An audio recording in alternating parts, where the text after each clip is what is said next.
Welcome to the deep dive. Today we're tackling something, well, pretty universal, isn't it?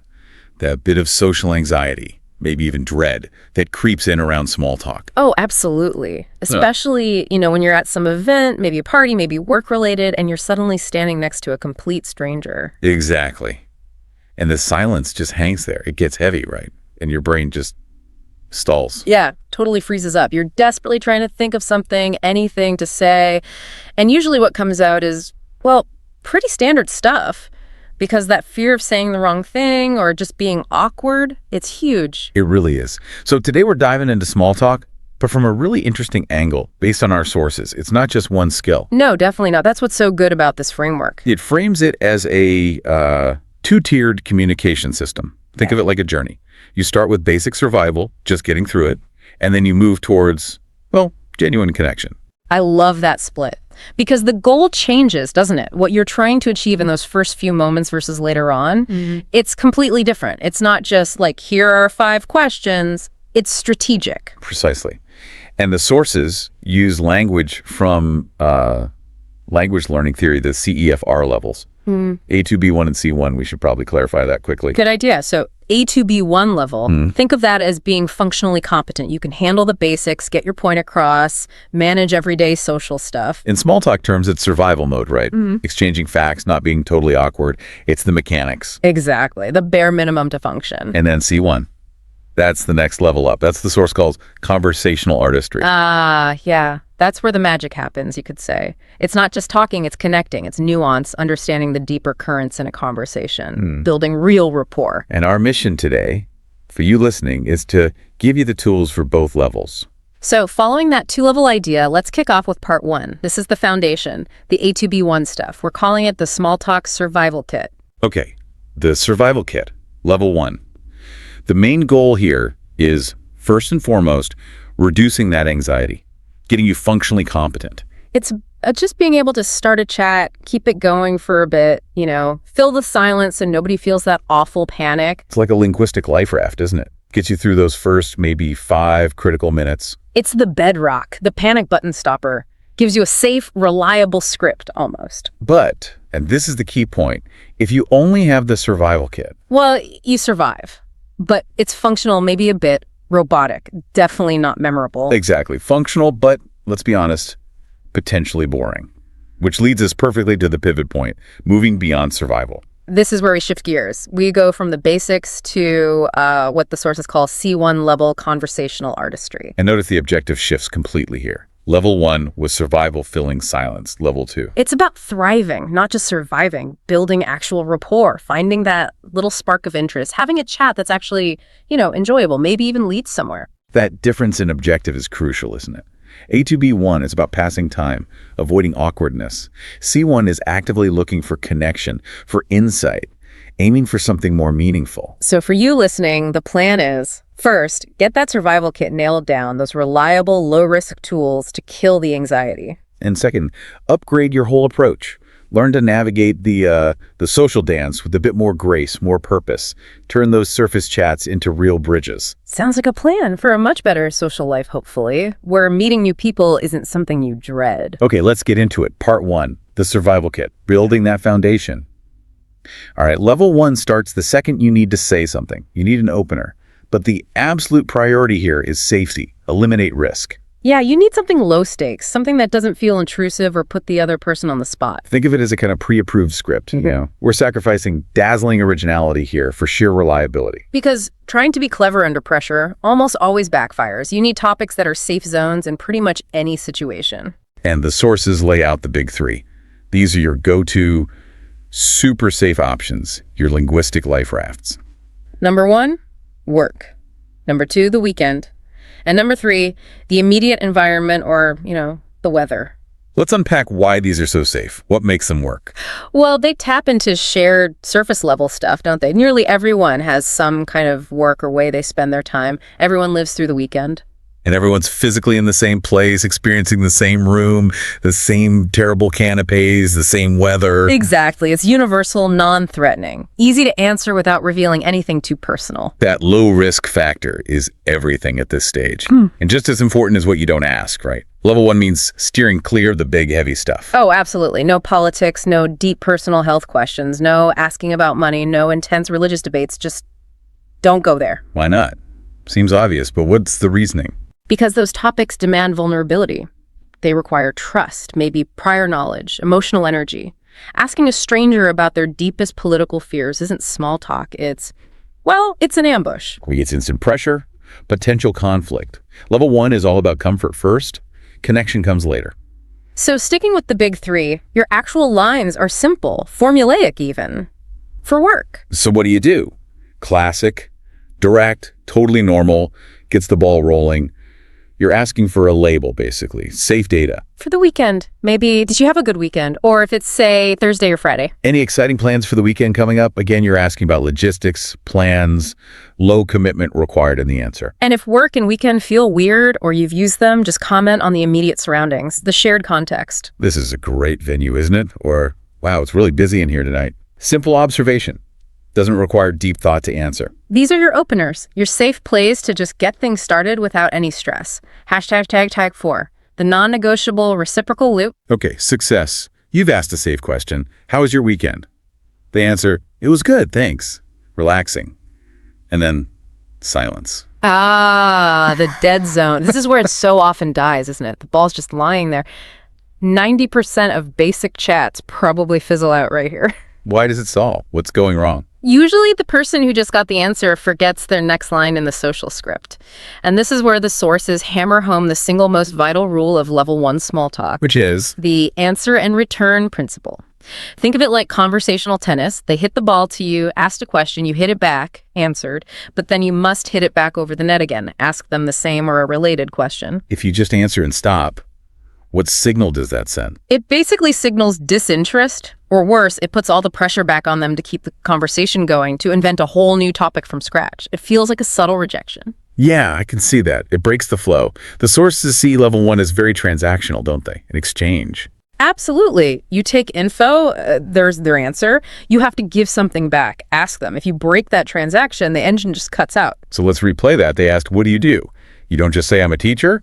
End of story. No, that's a dead end. The full A to B1 move is, I'm a teacher. I teach high school history, keeps me on my toes. How about you? What do you do? Or, what keeps you busy? Okay, so you answer, maybe add a tiny low-risk detail, keeps me busy. And then, crucially, you immediately return the serve. You have them back. Right. It does two things. One, it takes the pressure off them. They don't have to think of the next question. Two, it shows basic social courtesy. You're acknowledging them, showing interest. It seems so simple, but it's labeled non-negotiable for a reason. Because forgetting it is the fastest way to shut things down at this basic level. It signals you're done. The answer and return loop is what keeps level 1 functional smooth. It has to be automatic if you want to survive small talk without awkwardness. Okay, so we've got the safe topics. We've got the answer and return rule. But even before you say a word, your body is already talking loudly. Nonverbal cues, your posture, your eyes, they're setting the whole tone, often before your brilliant opening line even comes out. They can totally undermine your words, can't they? If you're saying, nice to meet you, but your body screams, go away. Exactly. Think of it like a primal filter. We're wired to scan strangers for threat. If you look hostile or closed off, even subconsciously, the other person picks up on it. They'll instinctively feel less comfortable, less likely to engage. So how do we manage that? The sources offer a really handy tool, an acronym, OPEN. This is like the physical side of the survival kit. Yeah, OPEN. Let's break it down. Each letter tackles a key part of nonverbal signaling for approachability. Okay, O is for? Open posture. Simple but critical. Arms uncrossed, shoulders relaxed, maybe hands visible, not jammed in pockets. Crossing your arms is like putting up a physical barrier. Open posture says, I'm receptive, not defensive. Makes sense. P, proximity. This is about physical distance. Social geography. You need to find that sweet spot not awkwardly far away, which signals disinterest or discomfort. But definitely not too close either. Invading personal space is a huge no-no. Right. Find that comfortable distance that says, we're sharing this interaction, but I respect your bubble. It varies a bit by culture, but you can usually feel it. Okay.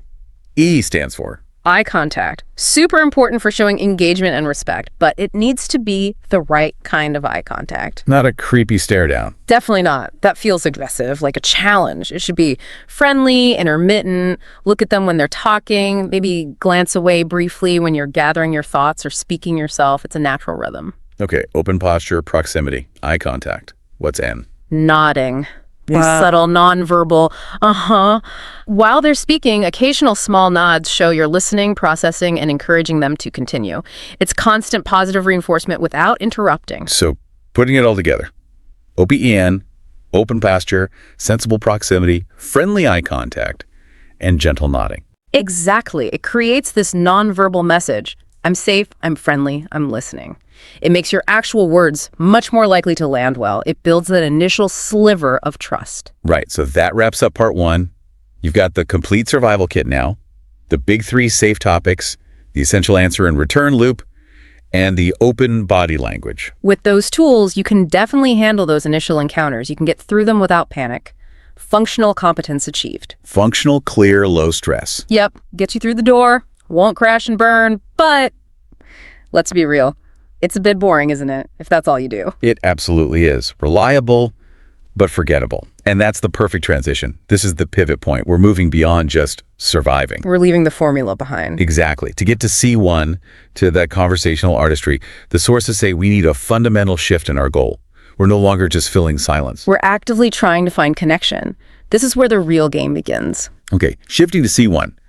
This advanced level, the mindset is totally different. And interestingly, the sources say the change starts not with the questions you ask, but how you answer those basic level 1 questions. Yes, this is about conversational generosity. That's a key C1 idea. When someone asks you a simple question like, what do you do? Like, a C1 thinker doesn't just give back a piece of data. They see it as an invitation. Exactly, an invitation to start a real conversation. So you need to respond not just with a fact, but with something that gives them somewhere to go next. A launch pad. Okay, let's contrast the standard A2B1 answer to what do you do? We said it's data. I'm a software developer. Factual, polite. And a total conversation killer. What can they say back? Oh, cool, maybe which company? And then boom, stalled again. The burden is entirely on them to restart things. You gave them nothing. Right. So what does this C1 artistry version look like? Same job, different answer. Instead of the label software developer, you offer the purpose or the value. You frame it as a mini story. Maybe something like, well, I get to help build apps that make it easier for people to learn new languages. Okay. That is completely different. It's not just data. It's got layers. Precisely. It's a micro-narrative, and crucially, it contains what the sources call identity hooks, little threads the other person can easily grab onto. What are the hooks there? Language learning? Yep. Or the apps themselves, the tech side. Or even the helping people aspect, the motivation behind it. Right. You've given them 3 potential avenues for a follow-up question that's actually interesting, that goes beyond just facts. You've turned data into a conversation starter. You're essentially gifting them the next step in the conversation, making it easier for them to ask a better, more engaging level 2 question. That's it. You're showing a glimpse of who you are or what you care about, not just what your job title is. It's the first big step towards making the interaction richer. Okay, so upgrading your answers plants those identity hooks. The next C1 tool is about how you respond when you hear an answer, the follow-up question. And this, for me, is maybe the single biggest differentiator. This is what separates someone just going through the motions from a genuinely skilled conversationalist. The key difference, according to the sources, lies in the type of question words you choose to use. Yeah. Level 1, the basic level, is all about what? Collecting facts. What do you do? What did you do on the weekend? What film did you see? It gets you data, logistics, the surface stuff. Okay. And level 2, the C1 level. Shifts focus dramatically. It's about asking why or how. These words unlock something deeper. Deeper how? What do why and how get you? Feelings, motivations, stories, values, beliefs, the stuff behind the facts. This is how you move from surface exchange to actual connection. You're asking about their inner world, not just their external action. Let's use an example. Someone says, I went hiking on the weekend. The basic level 1 follow-up might be, oh, nice. What trail was it? Purely logistical. Gets you a fact. okay, now, the C1 elevation. Same starting point. I went hiking on the weekend. The C1 follow-up digs deeper. Something like, oh, that sounds amazing. What is it about hiking that you love so much? See the difference? Yeah, huge difference. You're asking about the feeling, the motivation, not just the location. Or maybe someone mentions a trip. Level 1 asks, what cities did you visit? Level 2 asks, Maybe, how did you end up choosing those particular places? Or, wow, what was the most surprising thing you learned about yourself while you were there? Exactly. The moment you shift from what to why or how, you're signaling a different kind of interest. You're saying, I'm interested in your experience, your perspective, your passion, not just the itinerary. It elevates the whole conversation, doesn't it? From fact-checking to exploring identity. It really does. Now, you raised a good point earlier. You have to be careful how you ask why, right? It can't sound like an interrogation. Yeah, it could come across as challenging if you're not careful. Why did you do that? Totally. The tone is crucial. It has to be genuine curiosity, not judgment. Often softening it helps, like phrasing it as, what is it you enjoy about? Or, I'm curious how you got into. The goal is exploration, shared understanding, not putting them on the defensive. So it requires that bit of emotional intelligence to pitch it right. Absolutely. But when you nail it, asking why or how in that curious, open way, that's when you really start building rapport. Massive payoff. #8. Listening for the spark. All right, this next C1 technique feels a bit more advanced, maybe more intuitive. It's about active listening, but with a really specific focus. Yeah, this is about listening for the spark. You're tuning your attention to pick up on subtle shifts in the other person's energy. What does that look like or sound like? It's often small. You know how someone might be recounting their week, kind of going through the motions, the standard stuff. Work was busy, commute was bad. But then they mention one specific thing and their voice changes. How so? It might get a little brighter, a bit more animated. Maybe their eyes light up slightly. They might lean in a tiny bit. There's just a flicker of genuine enthusiasm or interest around that one particular word or topic.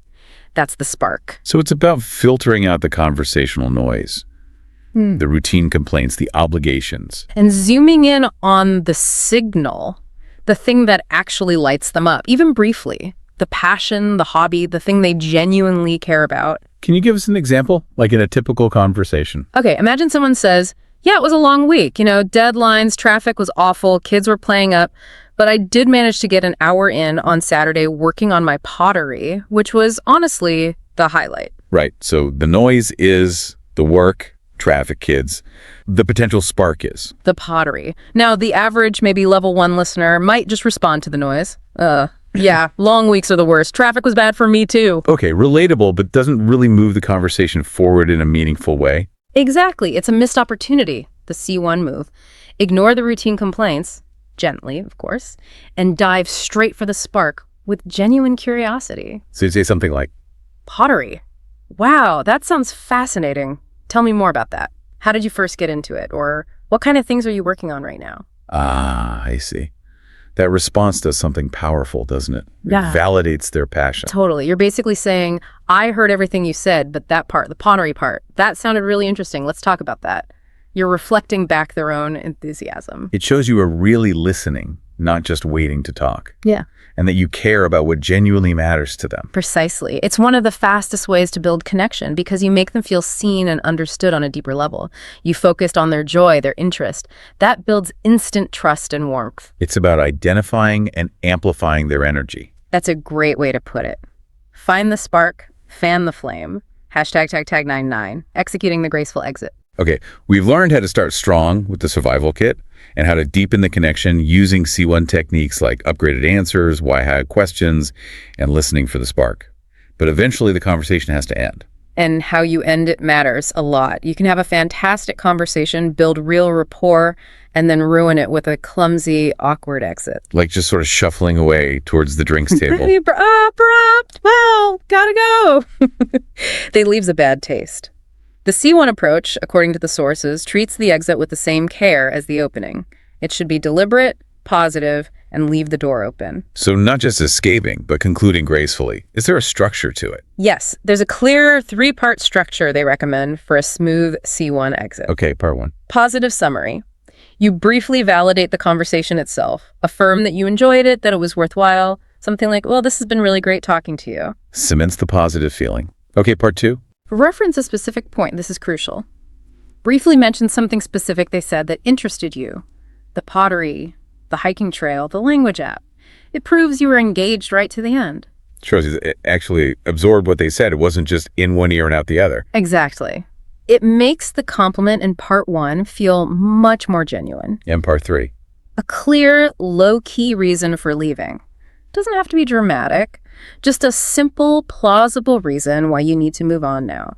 I should probably go find my colleague, or I need to grab another drink before the next session starts. It provides structure and avoids making them feel like you're running away from them. Okay, so let's put it all together. Give us the full C1 exit example. Let's say you were talking about their hiking passion. Right, so instead of drifting off, you'd make eye contact and say something like, well, listen, it's been genuinely fascinating hearing about your hiking adventures. Positive somehow. I'm definitely going to look up that trail you mentioned near the coast. Specific reference. I probably ought to go and mingle a little bit more now, but it was a real pleasure meeting you. Reason and validation. That sounds so much better. It's smooth, respectful, confirms the connection. And it leaves them feeling good about the interaction. It validates the whole exchange and, importantly, keeps that social door slightly ajar for future contact. It's the perfect graceful bookend. Finishes the conversation with the same level of skill you hopefully conducted it with. That's the goal. Hashtag tag outro. Hashtag tag 10. Final synthesis and takeaway. Wow. Okay, we have covered a lot today. We've gone all the way from just surviving that initial awkward silence to, well, the art of creating genuine connection through conversation. It really is a journey, isn't it? From those foundational basics to the much more nuanced C1 strategies. So, just to recap for everyone listening, remember the 2 levels. Level 1 is your small talk survival kit. That's about anxiety reduction, functional competence. Using those tools. The big 3 safe topics: work, weekend, environment. The absolute must-do answer and return principle. And paying attention to your body language with OPEN. The goal there. Just get through it. Don't panic. Don't stall. Keep it moving. Then level 2 is the pivot to C1 artistry. This is where the objective changes completely. It's about connection. Using techniques like upgrading your answers, giving narrative, not just data, asking better follow-up questions using why and how. And that really skillful listening for the spark, that flicker of energy, and zooming in on it. Plus, ending conversations gracefully with that 3-part exit. The big takeaway here is that shift in objective. Moving from seeing small talk as an obligation, something to just get through, to seeing it as an opportunity, a chance for real, authentic interaction, even if it starts small. This framework gives you practical strategies for both scenarios. Exactly. You've got the tools now to feel less anxious in any social situation with the level 1 kit, and the strategies to build much deeper, more rewarding connections when you choose to deploy level 2. Hashtag 11. Provocative final thought. You know, if you boil down that whole C1 approach, that artistry level, what it really comes down to, I think, is a form of generosity. Generosity, how do you mean? Well, think about it. When you upgrade your answer to give hooks, when you ask why to explore their passion, when you listen hard for that spark, you're essentially giving the other person the gift of a better conversation. You're making it easier for them to connect, relieving them of the burden. Exactly. You're being conversationally generous. You're showing respect for their inner world, not just exchanging superficial data. So maybe the final thought for you to take away and chew on this week is this. In your next conversation, your next social interaction, which level of generosity will you choose? Will you stick to just the facts, the survival mode? Or will you offer them those hooks, listen for their spark, and practice that C1 generosity? Go find out.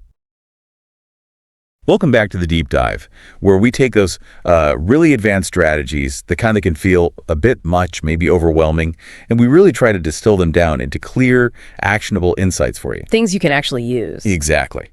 Today, we're definitely moving past the basics, way past foundational competence. If you're tuning in, you've probably got a good handle on, starting a chat, listening well, holding your own one-on-one. The core stuff. Right.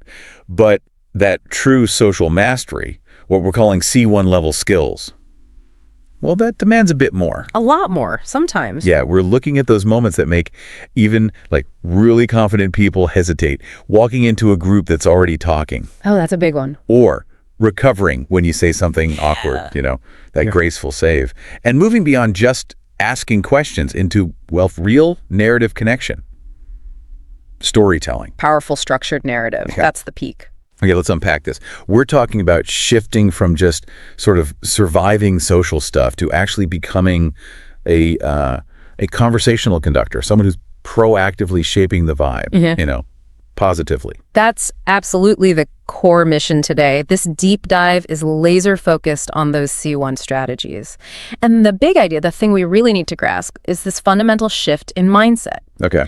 These skills, they aren't primarily just for your confidence, although, yes, you'll feel more confident. They are, at their heart, acts of social generosity. Social generosity. I like that. Think about it. Let's say, B2 level communicator. They get through the interaction. They survive. Right. Check the box. But a C1 conversational artist, they use their skill, their poise to actually improve the experience for everyone else in that interaction. So making them feel more comfortable, more included. Exactly. More engaged, more welcomed. It's about lifting the whole interaction up. So we need to stop asking. We need to stop asking that self-preserving question. How do I get through this without looking stupid? Or how do I survive this awkward party? Right. And start asking something much more powerful, more outward-looking. How can I, right now, proactively and positively shape this social dynamic? How can I add value here? That shift, wow. From just protecting yourself to actually, elevating the situation. That's the essence of C1 skill. Self-preservation to social elevation. Okay, let's dive right into probably the highest anxiety scenario for most people, entering the arena. That moment you see a group, maybe colleagues or at a party, they're already deep in conversation, laughing. Engaged, connected. Yeah, and you need to somehow join in. That feeling can be terrifying. Yeah. It really is like trying to jump onto a moving merry-go-round, like you said. It feels like you have to interrupt. And that fear of butting in, of, inserting yourself where you weren't explicitly invited. It's paralyzing. Yeah. Your brain is just screaming, you're an outsider, you'll mess up their flow. Or worse, they'll just stop talking and stare at you. Exactly. That awkward silence descends. We get that feeling. It's completely valid. But we're going to give you a 3-step strategy to neutralize it. And what's really fascinating, I think, is how this C1 approach completely de-risks it. It turns what feels like this high-stakes gamble into a much lower-stakes observation exercise first. How does it do that? By changing the goal, completely reframing it. It's no longer, how do I force my way in, or how do I make them notice me? Which feels kind of needy, right? It does. Instead, the question becomes, how can I be an asset to this group right now without causing a disruption? You shift from feeling like an intruder to being maybe a supportive contributor. Okay, I'm intrigued. So what's step 1? Step 1 requires zero talking, which immediately lowers the risk. We call it the listen and loiter. Listen and loiter. Okay. You don't just charge in, you approach the edge, the periphery of the group. And crucially, your body language needs to signal openness. Right. Not standing there stiffly. Exactly. No crossed arms, no hands jammed in pockets like you're impatient. You want to look receptive, approachable, like you're just calmly observing, not waiting to pounce. So we're not just hovering awkwardly. We're actively observing. What are we looking for? What's the intel we're gathering during this listening phase? Good question. That, say, 30-second window isn't just about figuring out the topic, like, oh, they're talking about movies. It's deeper. You're gathering emotional intel, directional intel. Emotional intel? Yeah. Is the mood lighthearted? Are they debating something intensely? Is it nostalgic? Are they problem-solving together? Yeah. You need to catch the emotional tone. And directional. Who's doing most of the talking right now? Who seems like the most engaged listener? Is there a visual focus, something they're pointing at, or is it all abstract? You're mapping the dynamics. So it's not just what they're saying, but how they're saying it and who's driving. Precisely. Getting that holistic context, the topic, the tone, the rhythm, ensures that when you do speak, your contribution isn't just relevant topic-wise, but it fits the feel of the conversation. It's tonally appropriate. Okay, makes sense. So let's say we've done our 30 seconds. We figured out they're talking about a trip to Florence, Italy. The vibe is warm, nostalgic. Someone's describing incredible food. We can't just stand there forever, right? Yeah. That turns into stalking. Exactly. You've got your intel. Now it's time for step 2, the soft entry. Okay. The moment of truth. But it's less dramatic than that. Timing is key here. You're not waiting for a complete dead stop in the conversation. That's a common mistake. Why is that bad? Because a full stop often signals the end of that topic or even the conversation. Jumping in then can feel like you're trying to awkwardly start something new. Instead, you wait for a breath. A breath. Yeah, a natural pause. Like when someone finishes a detailed point, takes a sip of their drink, looks around for agreement. Just a momentary lull, not a full stop. Got it. And what do we say? This is the crucial part. It is. The soft entry has 3 critical components. 1, your comment or question must directly relate to what was just said. 2, it needs to be offered at that natural breath. And 3, this is the magic ingredient. It has to validate the previous speaker. Validate them. Let's dig into that. Why is validation so powerful here? Why does it stop the group feeling like, who's this person interrupting us? Because it's fundamentally generous. Think about the opposite. Yeah. A disruptive entry. Hey guys, what are you talking about? That forces them to stop, expend energy, loop you in. It demands something from them. Right. It puts the burden on them. But the C1 soft entry, it's an act of respect. It shows you were listening and valued what was being said. Using our Florence example, you'd make brief eye contact with the person who just spoke about the food, maybe offer a small smile and say something like, Okay, give me the line. "Excuse me, I couldn't help but overhear you talking about Florence just now. The way you described that pasta dish, wow, it sounded absolutely incredible. I've always wanted to experience authentic Italian food like that." Ah, I see. You're not talking about yourself. You're complimenting their story, their description. Exactly. And notice the specificity. Not just Florence sounds nice, but referencing the pasta dish they described. It proves you were actively listening, not just waiting for an opening. So you're telling them your contribution was valuable and I heard it. That must feel good to the speaker. It does. It makes them feel heard and appreciated, not interrupted. The whole dynamic shifts instantly. Suddenly, you're not an intruder. You're someone who's adding positive energy, someone who appreciates their conversation. They're far more likely to welcome you in. You're enhancing their experience rather than detracting from it? Precisely. But the truly C1 move, the real advanced play, happens after you're in. That's step 3, becoming the conversational conductor. Okay, conductor implies leading, but subtly. It's about social generosity, proactively shaping the flow for everyone's benefit. Most people, they get in, they talk about Florence too, share their own Italy story, and they feel like, okay, mission accomplished, I'm safe. Yeah, I'd probably stop there. Relief. But the conductor sees the whole orchestra. They notice the quiet members, the people maybe standing on the edge, nodding, smiling, but who haven't actually said much since you arrived, or maybe even before. Okay, but bringing them in, isn't that risky? Like putting them on the spot. I always worry about making quiet people feel awkward by singling them out. That's a valid concern. The C1 technique avoids that pressure cooker feeling. You don't ask them a direct, high-pressure question about the current topic, like, "Sarah, what did you think of Florence?" Especially if she hasn't been. Right, that could be really awkward. Instead, you use a gentle, low-pressure, inclusive pivot. You give them an easy on-ramp related to the theme, but lets them share from their own experience. How would that sound in the Florence example? You could turn to the quiet person, let's call her Sarah, smile warmly, and say something like, "Wow, hearing all this about Italy is amazing. Sarah, I know we're all focused on Europe right now, but just curious, do you have a favorite travel spot that maybe stands out for you, somewhere you've loved visiting?" Oh, that is low pressure. It acknowledges the current topic, but gives her a complete out. She doesn't have to know anything about Florence. She can talk about anywhere. Exactly. It's an open door, not a demand.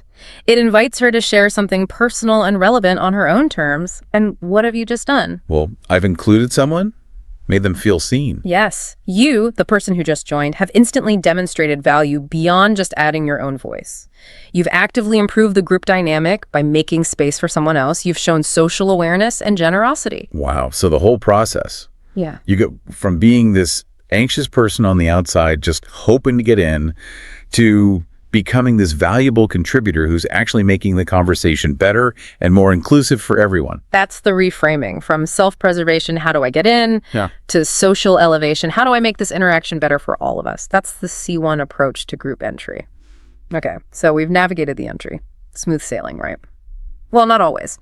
We have to talk about the inevitable bumps in the road, social turbulence. Ah, yes, the art of the save. Graceful recovery. Because, let's be real, everyone messes up sometimes. Even the smoothest talkers. Absolutely. Those moments happen. The question falls flat. The conversation just dies. You completely blank on someone's name 5 seconds after they said it. Oh, the name thing.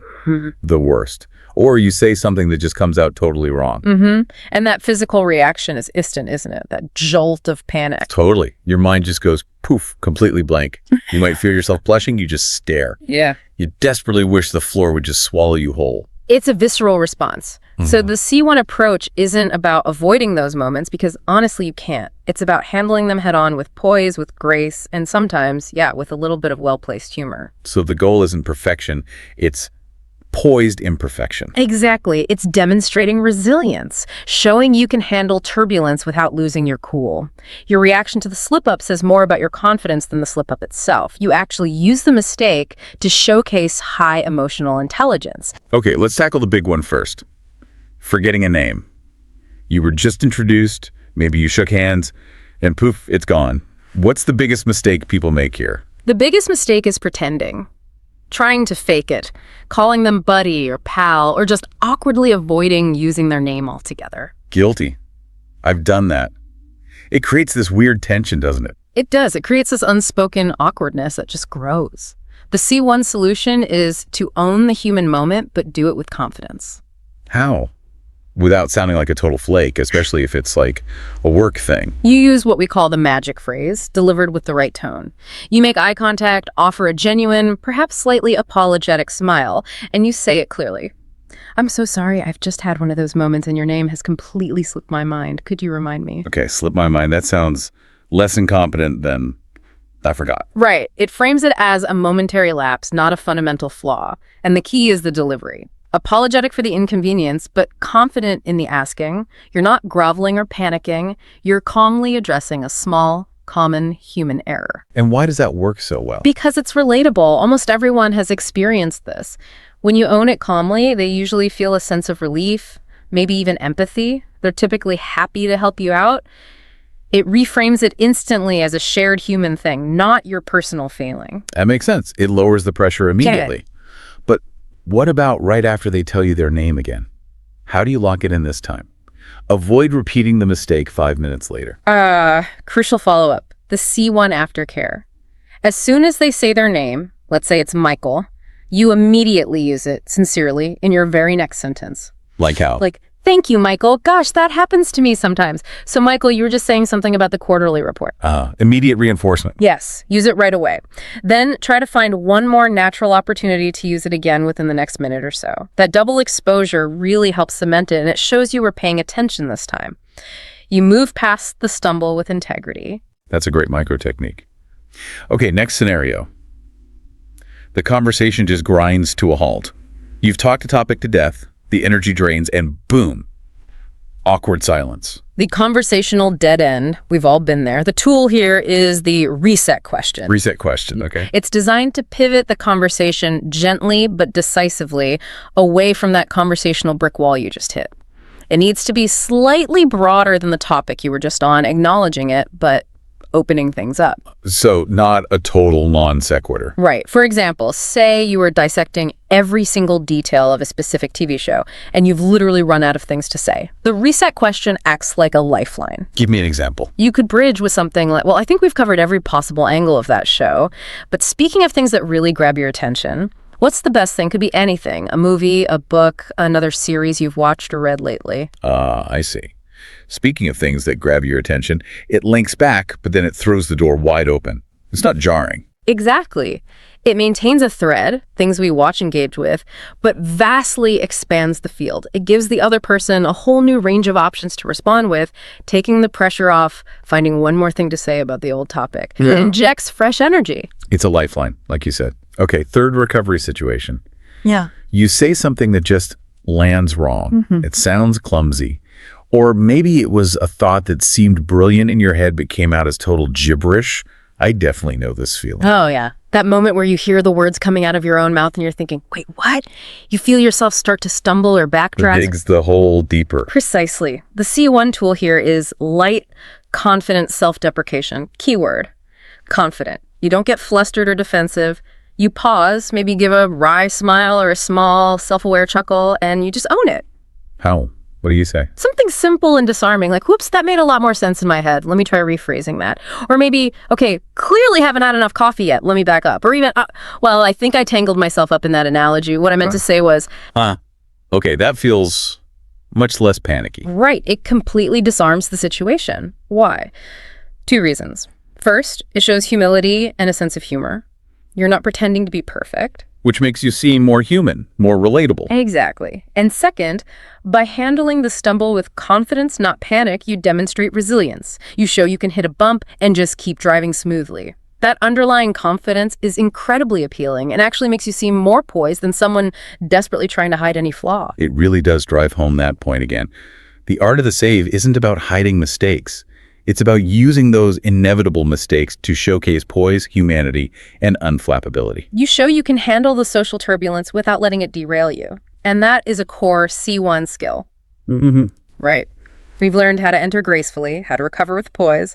Now we get to the really exciting part, maybe the pinnacle of C1 communication. Moving beyond just back and forth questions and answers. We're entering part 3, the gift of narrative. Mastering the mini story. This feels like a big leap. We're shifting completely away from that sort of transactional small talk, right? The ping pong game of where are you from? What do you do? Like the weather. Exactly. That Q&A style. Mm-mm. Honestly, it puts a lot of pressure on the other person. They constantly have to think of the next question, keep the ball rolling. It's often exhausting and rarely builds any real connection. Yeah, it can feel like an interview sometimes. Right. And we also need to diagnose the common trap people fall into when they do try to share something more substantial. The long, rambling, self-indulgent monologue. Oh, we've all been cornered by one of those. Where you're just nodding politely, thinking about your escape route. Precisely. They try to tell a story, but it lacks structure, it goes on forever, includes unnecessary details, and the listener just feels trapped. A C1 mini story is the opposite. It's tight, it's crafted, it has a purpose, and it's designed to invite connection, not demand endurance. So the goal is efficient but meaningful. Self-disclosure. We need structure. Structure is everything here. To make these mini stories effective, quick, revealing, and connecting, we rely on a really simple, memorable 3-part formula. Our sources often call it the CPR formula. CPR, like resuscitation. Sort of. It stands for context, problem, resolution. Okay. Context, problem, resolution, CPR. Easy to remember. It is. And the whole thing should be short, ideally under, say, 30 to 45 seconds. It's designed to reveal something interesting about your personality or experience, but crucially, it must also provide easy hooks for the other person to grab onto in the conversation. Okay, I want to see this in action. Let's take a super common, maybe even boring question. So what did you do this weekend? The typical low-level answer is just, oh, I did some gardening. How do we use CPR to turn that into something better? We elevate it, inject a little personality, a touch of relatable struggle, and a warm takeaway. Let's break it down. Okay. Step 1, context. Right. Context. Set the scene quickly. Who, what, where, maybe when. Just a sentence or two. Example.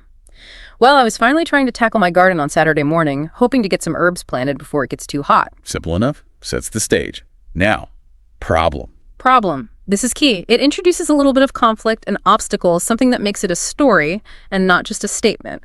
Doesn't need to be major drama, just a small complication that reveals something about how you handle things.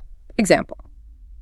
But my brand new puppy, this little menace of a golden retriever, decided my gardening gloves were the best chew toy ever. He kept snatching them and running off every time I put them down. Okay. Relatable problem. Introduces humor, tells us you have a puppy. What's next? Resolution. And finally, resolution. This is the wrap-up, the punchline, the emotional takeaway, the lesson learned. Bring it to a satisfying close quickly. Example. So honestly, I spent most of the afternoon just chasing him around the yard, laughing, got absolute zero gardening done. But you know what? That chaotic playtime ended up being the absolute best part of my weekend. Okay, stop there. That is way better than I did some gardening. Let's unpack what we learned from that CPR story. In maybe 25 seconds, we learned. You like gardening, you have a new puppy, you find humor in setbacks, you can roll with the punches, and maybe you value connection or joy over pure productivity. Exactly. That's a huge amount of positive information packed into a tiny, engaging story. It's way more powerful than 5 minutes of basic Q&A. Yeah. It actually creates a little shared moment. And think about the hooks it offers the other person. They can ask about the puppy's breed, share their own puppy stories, talk about gardening woes, comment on embracing chaos. So many easy ways for them to connect. Right. It makes it easy for them. Yeah. Let's try a work example quickly. Someone asks, how's work going? The standard answer is busy or fine. How does CPR help? Same formula. Context. Well, I was prepping our team's big quarterly presentation this week. You know, the one on the new supply chain metrics for the leadership team. Okay, sets the professional scene. Problem. But deep into building the data visuals, I suddenly realized the software we were using was pulling completely outdated figures. Total nightmare scenario. Like, 12 hours before we had to present. Oh, okay. Mild professional panic. Relatable. Resolution. So we had to scramble, the whole team pulled together, validated everything manually, worked late, but you know what? We nailed the presentation.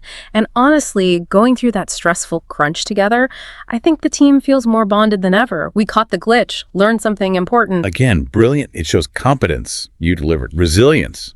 Handled stress. Teamwork. Vulnerability. Admitting the glitch. And again, multiple hooks for the listener. They can ask about the glitch, the team, presentation, horror stories. It makes you human, even in a professional context. And that brings us back to that core theme we started with, the generosity principle. How does the CPR story fit with generosity? Because the mini story, structured this way, isn't a performance, it's a gift, it's an invitation. A gift? How so? You're gifting the other person several things.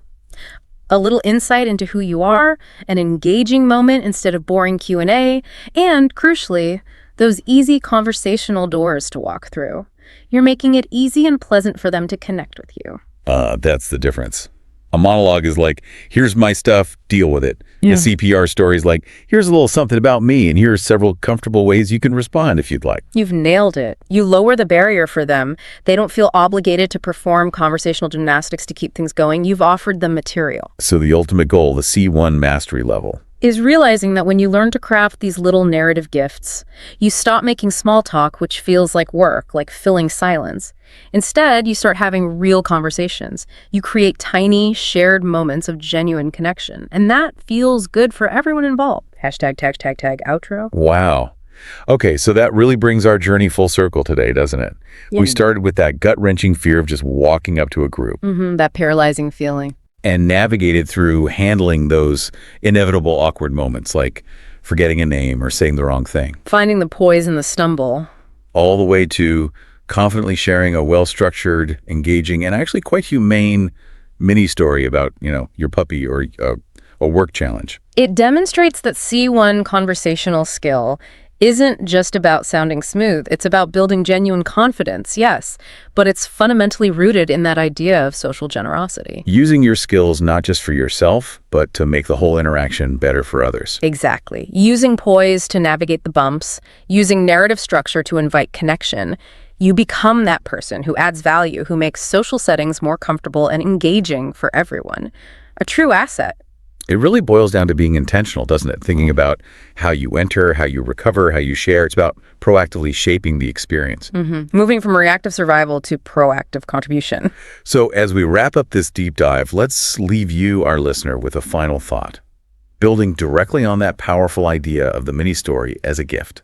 A gift designed to connect. If your story is a gift, an intentional piece of yourself offered to build connection, what story, using that CPR structure, context, problem resolution, are you intentionally preparing right now? What little gift of narrative can you get ready to share with the very next person you meet? Think about it. Craft it. Make that next conversation not just small talk, but a small moment of real connection.